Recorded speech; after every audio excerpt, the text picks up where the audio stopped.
Well, pull up a chair, throw a log in the fire, and pour yourself a glass of something seasonal because it's time for the Borderland Blitz, a two-man job tonight. Nate Ryan alongside my best friend in the whole wide world, JC Navarrete. JC, throw out everything related to 2020. It's the postseason. That's right. That's right. It is the postseason. Nate, good to be here with you. Adrian Ochoa off in the Bahamas, enjoying the sunshine and something strong, I'm assuming. Hey, if you're watching, Dr. Dave's got a Jeep for sale. He just let me know you may want to hit him up. Back to football, though. Adrian Ochoa out this week, Nate. Well, yeah, JC, it's like kind of like we're home alone. The parents are gone. It's kind of a funny feeling for us, you and me. You know, we may not know what to do with ourselves. Adrian Ochoa is kind of always the captain that gears this ship, so I think we'll do just fine, though. Well, hopefully we can steer it straight. A fresh start for those who get to play tonight. Let's get into our starting lineup. Borderland bragging rights on the line in 5A Division II. We had three intra-city matchups to decide who would move on to area. Parkland and Austin right around the corner, and the Irvin Rockets on upset alert. Oh, they're always looking good. In 6A, the city's highest scoring team, the Eastlake Falcons, welcoming a near mirror image of themselves in San Angelo Central. Would this be it for star quarterback Ryan Olivas? Boy, I hope he gets to play another round. And a pair of El Paso 6A teams heading to the Permian Basin to take on a pair of West Powers. We'll, of course, show you how they fared. And we start with a tight matchup at the Park. Parkland is hot. They've won 6 straight, but yet to face a ground game like the Austin Panthers. 5A Division II, Panthers, Matadors. It's our game of the week. Presented by Southwest University.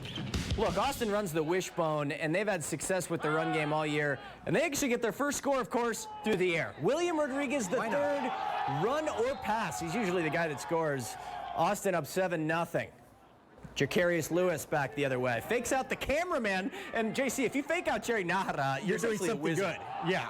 Because Jerry is the Borderlands' most seasoned journalist. Jacarius goes on a solo mission into the end zone. Next Parkland possession. They get right back in there. That's David Chavira. How about some love for the fullback? He scores. Second half, 14-7 Matadors. The ball's on the turf for so long here. I don't even know who started with the football. But it ends up getting recovered here by Austin as they pounce on the tumbling Muffin. But the defense in this one came to play on both sides. Parkland stood them up strong. We thought it would be a shootout. They get the fourth down stop and back the other way. Mark Obonon, the oboe. Woo! Olay up the sideline. He runs the Matadors into the area playoffs. Make it 7 in a row for Parkland. 21-7, the final in a vintage physical matchup. JC gets to see his Matadors move on. As you see the final score, Parkland advancing to the area. Coach Eric Franci's always in the mix late in the year. And for all the changes in 2020, for Parkland, winning, not one of them. Well, you know, it's just tough kids. Hey, Austin did a great job. They came out to play, and we had some adversity there in the first half. In the second half, found a way to get the ball moving a little bit, and our defense played lights out second half. Couldn't be proud of our kids. We love them at the park. Nate Ryan, fan of the Parkland Matadors, especially their alumni. Well, we keep it Is that me? That is you, absolutely, man. We're all big fans. You've been at like 4 Parkland games this year. You know what? If I could actually attend more, I would. That's how much I like him because of Coach Jones. I know you're a big fan as well yourself. We get to see them play another week, so good for them. Keeping it in 5A Division II, the Burgess Mustangs are one of the most talented teams in the city. There's no denying that, but they've been susceptible to upsets in the past. They're not perfect, after all. How would the Mustangs fare? Only Jesus against Isleta Indians. No need to show you the start of a game that is well out of reach. 35-zip in the fourth. Burgess QB Andrew Rutledge. The coach's son. Oh, 100%. Adam Sierra there, the touchdown. You can hear the fans' reaction. They're pretty crazy out there. They can't believe he actually came down with that one. And by fans, I mean his buddies, because there's no fans allowed other than the cheerleaders. You got the Santa hats. We do. We got the Santa hats. 'Tis the season, ladies and gentlemen. And we are going to go ahead and fast forward this one here in the fourth still. Quarterback Damian Contreras looking for Gavin Espino. Scary moment here for Espino as he's laid down in the turf. But he's a tough kid. He's going to get up and walk it off. He refused to let his team get shut out in this one. 42-6, your final. Glad to see he's okay. Absolutely. Same class, same district. Irvin Horizon. Irvin went undefeated in their regular season, 4-0. John Knutson, a big reason why, hits Israel de los Santos on the rollout as Irvin strikes first. But JC, I saw this Horizon team early in the season. I was very impressed by number 5 out of the backfield for the Scorpions, and his name is Ernie. Ernie Garcia. What a run. 50-plus to the barn, and the Scorpions letting everyone know they're here to make some noise. I mean, look, they brought their cheerleaders, JC. Hey, you know what? It's the playoffs. You need any noise you can get. So now Irvin feeling the pressure. Knutson, short over the middle to Jose Mata as he makes the catch. Nombre corto, short and to the point. They get the score. But back to my man, Ernie Garcia. Give this guy a helmet sticker. He's wrapped up in the backfield. Yeah. Give him 2 stickers for that one. So you thought. Little cutback sauce on the side. This young man would not be denied. JC, Irvin was undefeated, but they won each game by double digits. They hadn't faced any adversity all season. Horizon goes into their building and upsets them 40-26. Well, they hadn't faced an Ernie, that's for sure. And what lies ahead for the winners here in 5A Division II? Parkland gets Canyon Randall, Burgess, and dreaded El Paso area opponent Wichita Falls Rider. I'm excited for that one, if I may say so myself. And the upstart Scorpions, the party's still going on with them. It's a party in Horizon, yeah. I mean, they might not want to party too late, though, because they get Lubbock Cooper next round. There's a reason why they party. Jesus, producer Jesus, is from Horizon. You can imagine just how good they look. Hopefully not too late again, just like you said, Lubbock Cooper, who just beat 4-4 by 50 points. We, of course, have a lot more highlights. We have that Eastlake game coming up in just a bit. Yeah, no, so we got the Eastlake game coming up in a little bit, but keeping things here in 6A, looking ahead to tomorrow as we get a little bit of a Saturday matinee in Fort Stockton. What could be better? Julio Lopez and the Eastwood Troopers will square off against Abilene High School tomorrow at 4 p.m. The winner of this one is going to move on to the area playoff round. The Troopers undefeated on the season. Coach Julio Lopez tweeted out that all the COVID results came back negative and the game is on.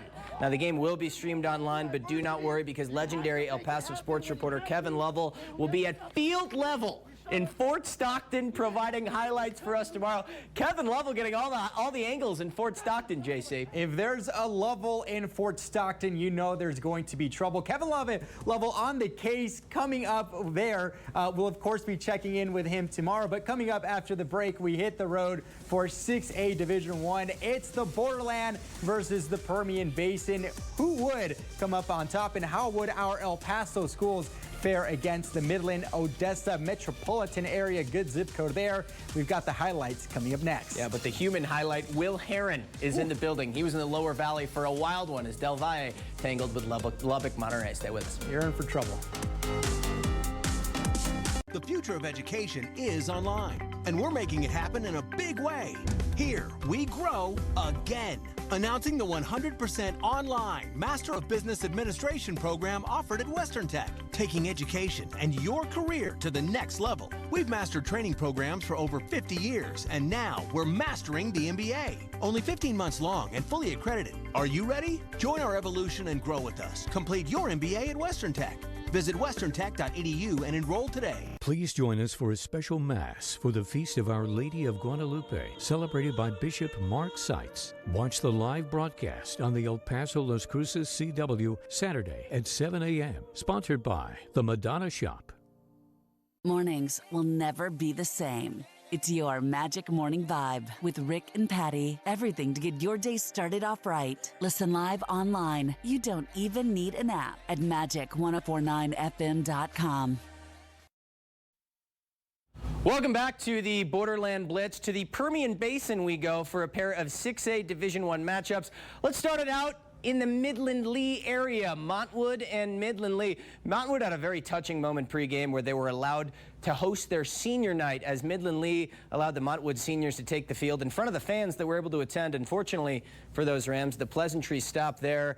And we're saying Montwood played Midland Lee, but they might as well have been taking on Michael Serrano because the Rebels quarterback, he's number 4 evidently, he was taking names all night long. I'm convinced this guy plays a lot of Madden because he puts up some video game numbers.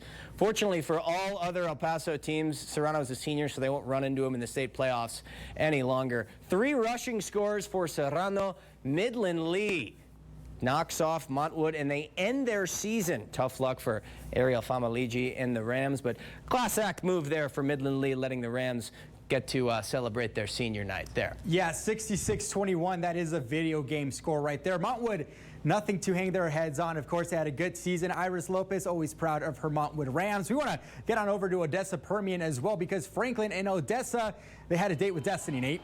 That they did. You know the mojo on Friday nights. Nothing says Friday Night Lights like Odessa Permian. Big thanks to our affiliates in the Odessa area for hooking us up with the highlights. Franklin went in there undeterred, forcing a Harper Terry interception there inside the 20-yard line, and then right back the other way. Devin Clark of Franklin right up the gut and into the end zone. You know Permian's going to bring it back the other way, though. They're one of the best teams in the country for a reason. This is Shy Stevens Deary. Not shy at all. On the drop back screen there. How about this number for Stevens Deary? Breaks Roy Williams' record for total season receiving touchdowns at 18. You're in the category with Roy Williams. You're doing something right. But Franklin trying to do a little too much on the comeback. Permian says, hey, we can pick you off right back. That's Jaden Pruitt, who gets it and goes back the other way. Mojo adds the exclamation point as Odessa Permian ends the season of the Franklin Cougars 37-26. A valiant effort from Franklin. I bet a lot more people thought this was going to be a wider margin, but Franklin going over there and doing themselves proud. And we talk about proud alums, proud school, Franklin. None more than our very own Will Harris. You think Franklin, bring him in. Will? Go ahead, Cougars. We're just glad to have the season. Glad to play that game there at the end. I appreciate it, fellas. Let me tell you what we had with this Division I game. One family, one destiny. The Conquistadores taking on Lubbock Monterrey. Plainsmen, winners, taking off that golden football, and they're going to advance that playoff. We had some VO. There it is. Let's tap this K. Monterrey would get on the board first. Next drive, Andres Gutierrez feeling the pressure, dumps it off to that beast Joel Serrano, who takes the halfback screen in to tie the game. Next drive, Plainsmen on their own 10, but Trenton Wright was like a man among boys. First down and 10 for carves up that first back, takes off that cornerback, and well, that looks like the end of the game. Everybody's happy, jumping up and down. As you guys know, well, Del Valle took it 44-43. And it was a wild one at Del Valle, but they did take it in the end. Unbelievable game. Went back and forth. Defense was on fire. Offense playing as well. Was unstoppable. Loved every minute of it. So let's get it back over to you guys for a little bit more for today. Looks like Chapin taking on Amarillo Tecumseh. That's right, Chapin and Amarillo. Hey, Will, I know this is the last game of the season, but what a season it's been for you, my man. You started out with a mustache, now you're a clean-shaven bachelor. Just walk us through your highlights of the year. It definitely had to be losing my mustache, most definitely. But I'm still a Cougar fan. You know, there was a little bit of drama early in the season with Cougars and Pebble Hills, but they made things work out. In the end, it was awesome that Franklin was able to actually play that playoff game. So very proud of them. It was a tough game, losing 37-26. But you know what? They went up there and they showed what El Paso could do. I'm still proud of them. I know the whole area is proud of them as well. You know what? Even coming from myself, I am a T-Bird. Of course, you and I always have that rivalry. I do have to say, if a West Side school is going to go far, I'm always rooting for Franklin because, again, I live in that same exact zip code. So just good to see Franklin making a name here in the great state of Texas. Will Heron, we may not see you again for a couple months in the Borderland Blitz, but you keep killing it on the news side of things. I salute you, my man. Thanks for all your contributions here on the Borderland Blitz. And we do move on now. Chapin and Amarillo Tascosa. This one was earlier today. Let's go ahead and roll that tape. Xavion Vasquez is going to take this one all the way to the house here for the touchdown. The Rebels game on fire tonight, even with some backup players in it. Looking like the Ravens with the backups. Chance Jones takes a chance on himself, and he's in the end zone for the touchdown. Chapin, though, they battle in this one. They made a trip here with only 26 healthy players, so maybe they're the ones that are actually looking like the Ravens here. Good for them finding that end zone late. Well, they ended up battling there, JC, which is key in the state playoffs, especially you lose players to COVID protocols. You go on the road. Chapin, you know, they had a noon kickoff today. That's a long ways away in Amarillo there. And glad for Ryan Warner in his first year as a head coach, knowing that he has the support of his players to fight all the way until the end there. there. Yeah, a good team, and no matter what, anytime you're the traveling team, whether it be a COVID year or a regular year, it's always going to be difficult to change time zones, especially with such an early kickoff there. Yeah, and speaking of not quitting until the end, we saw a little bit of the same fight out of the college squad in the Borderland, the UTEP Miners. We've got their highlights of Friday afternoon matinee for the Mineros on the other side. Stay with us. 2020 was a year of challenges, a year of appreciation, a year of growth. 2021 will be the year to create a new you. Start with a new career at Southwest University. Become a nurse, surgical technologist, or healthcare administrator in under 18 months. You can make a difference, and Southwest University can make you happen. Don't wait and enroll today. Visit us at southwestuniversity.edu. Spring semester starts January 4th. Southwest University makes you happen. So many of us at ABC7 got our start at UTEP, so it's only natural for ABC7 to now be the official home of UTEP Minor Sports. The only place for special access, exclusive interviews, and local TV broadcast rights. Starting this fall, we'll be bringing you special weekly coaches segments in our newscast. We use our exclusive behind-the-scenes access to bring you stories about UTEP sports you won't find anywhere else. UTEP and ABC7 teaming up for El Paso. Go Miners! Are families being separated? We want social distancing. Black Lives Matter! When the biggest stories break, one station is there for you. ABC7 has the resources, the experience, the commitment, and the unchanging principles of fairness to all sides, digging deeper to uncover why things happen, and our pledge to help you keep your family safe. ABC7, where news comes first. Welcome back to the Borderland Blitz. We promised you those Eastlake Falcon highlights. Eastlake Falcons, look, they're one of the highest scoring teams in West Texas all season long. And JC, they're playing up in 6A where those big dogs eat. They're welcoming in a squad from out of town. I know you were over at the SAC for that one. That's right. The printing press getting jammed there, but we got the article right here. The Eastlake Falcons behind their Division I quarterback. We're looking to show an out-of-towner what the Borderland Blitz is all about. We've seen them do it all year. Eastlake coming into their playoff game undefeated on the year. The San Angelo Bobcats coming to this game 4-2. So we're hoping the hometown boys can continue rolling. Let's roll that tape. Metallica and the Stars and Stripes on a Friday night. What's more American than that? Eastlake up 7, San Angelo moving the ball. Samuel Navarrete with the run up the gut. I bet nobody says your name quite like me, my man. No relation there, I don't think, but a good run from my unofficial cousin. Eastlake, though, they came to play. Junior back Elijah Uribe making a man miss, and he's dangerous in the open field. He proves it here as Eastlake goes up 14-7 on 4th down. San Angelo going to be rolling the dice early here in this one, and when you have a back like Jalen Lifety, why wouldn't you? Huge momentum swing as the game is now tied up at 14, and if you're watching this at home right now, it's a good reminder to stay hydrated. Drink some water, El Paso. Always a good idea. I love the jean jacket as well. 100%. After the turnover there, the Bobcats are on the move. Malachi Brown in the pocket, looking for Weston Hill for the go-ahead touchdown there.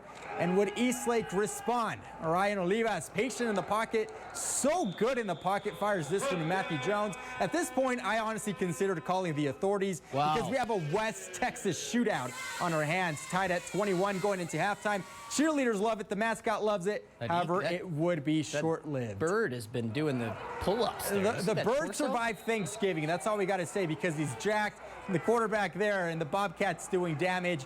Brown with the keeper. He tacks on another touchdown, and it gets out of hand. That was 48-21. They take it 54-34. The celebration begins there for the visiting team. A tough loss for the Eastlake Falcons as they fall 54-35. But overall, an excellent effort and an excellent season for that team.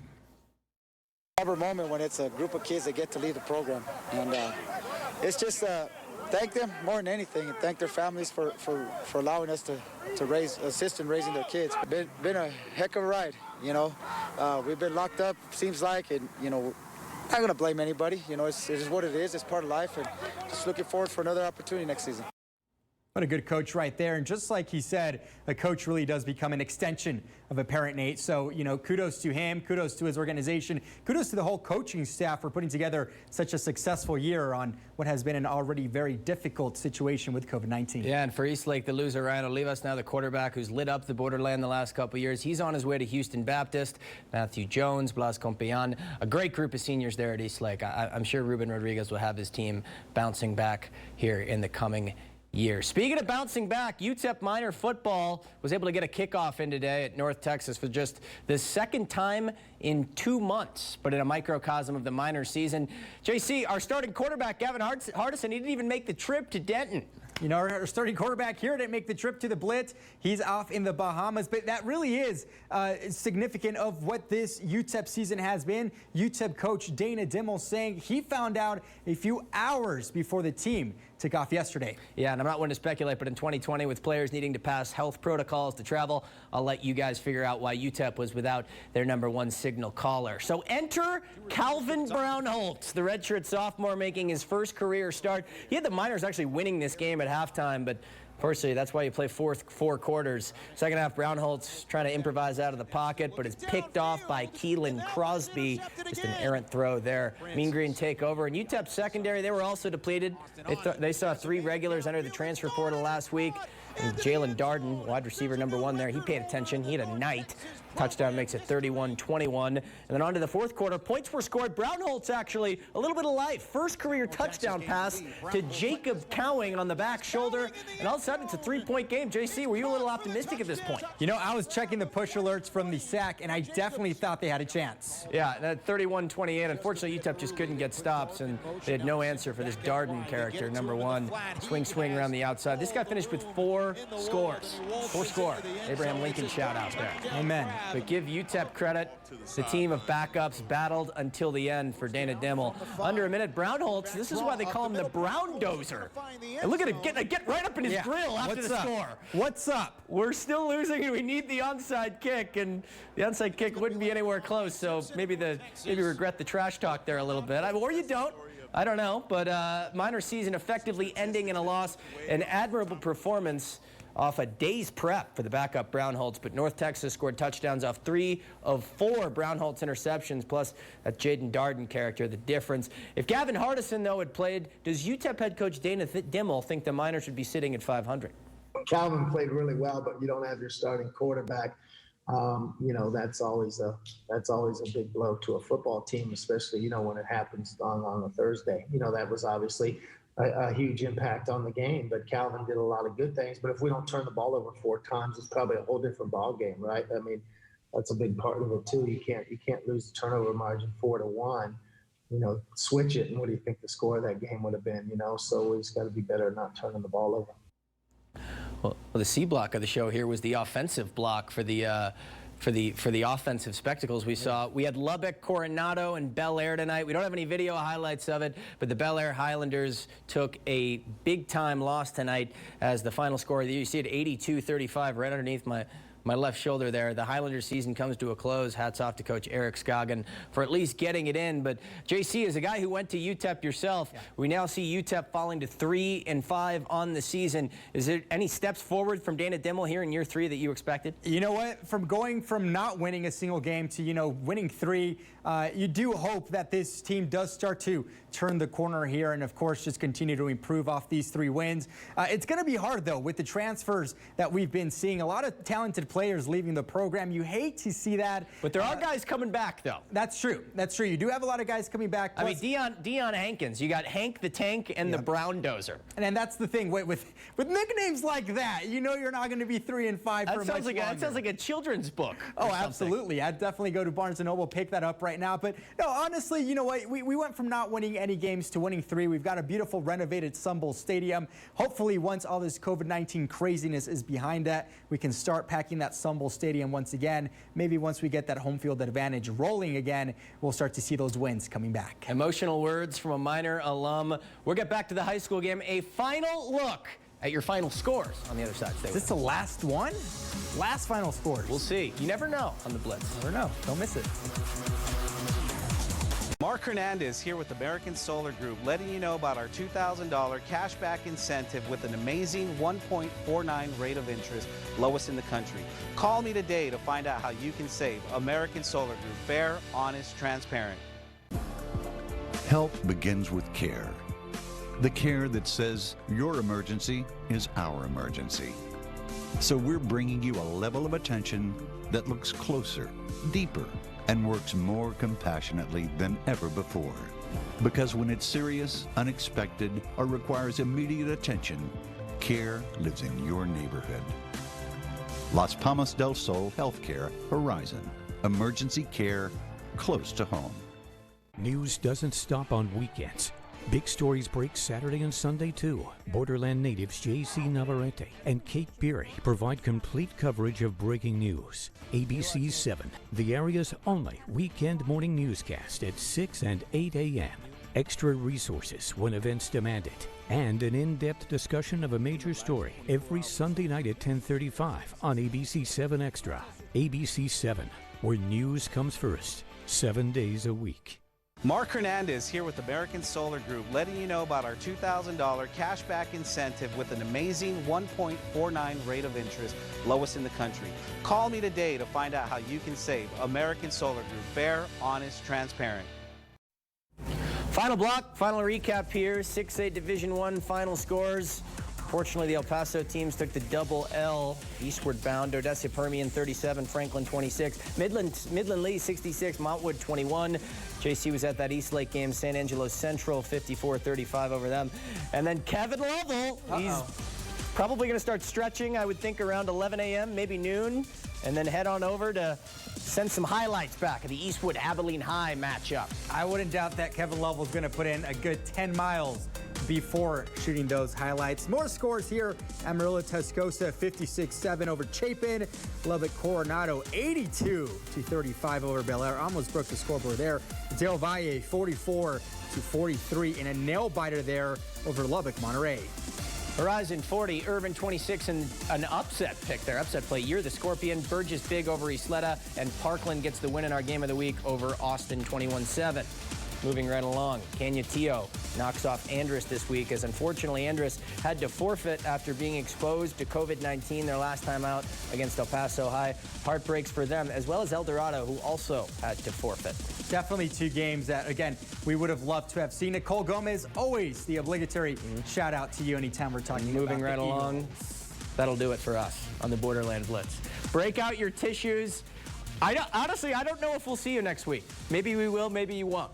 You'll see us tomorrow on ABC 7 at 10. Hey, we've got election coverage coming up tomorrow. I'll be out in the field. Brianna. Who's running? Will be out on the field as well. It's the runoff election for the mayoral race, so we'll, of course, get into that tomorrow. That's where you see us. We're hoping we can see you next Friday one more time for another episode of the Borderland Blitz, regardless of anything. JC, if we lose it, what was your favorite part of this year's season? The beardage. Blitz beardage. The beardage. You and I did have a little bit of an absence there for a couple weeks. That was when you and I were doing some scouting over at other markets of other high school football. That's right. Shows, we were doing everything we could to help our local high schools scout the other teams and route to these playoffs. Unfortunately, did not pay off for the Permian Basin, those El Paso schools. But Adrian Ochoa, if you are watching right now from the Bahamas, sipping on something strong, we love you, my man. We hope you're getting plenty of rays out there. Special thanks to you, JC. Special thanks to Adrian as well. But obviously, everybody in our control room, Fran McNabo, John McMinn, Erica, Jerry, Will Heron, the whole gang. Amanda. Sean Felice, Amanda. Everybody going out and shooting games for us. And lastly, big thanks to you, the players, the fans, the parents who make everything possible. This has been the Borderland Blitz. We'll see you tomorrow.